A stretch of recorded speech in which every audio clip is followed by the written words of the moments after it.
channel of me is REALME C25s, and today I would like to show you how you can use pop-up view on this smartphone. Firstly, select one of your apps like Play Store and click on this button with 3 lines.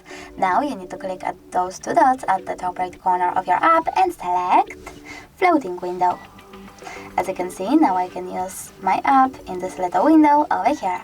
If you wish to move it around, you need to hold this line and place it wherever you wish to. If you wish to use it overlay other apps, you need to select the other app, like for example SMS1, and operate in both of them at the same time. If you wish to make your app smaller, you need to click on Home button. If you wish to make it big again, just click on it. If you wish to close it, you can click on this top right corner over here and simply close your app in the background. Thanks so much for watching. If you enjoyed this video, don't forget to leave a like, comment and definitely subscribe. Bye!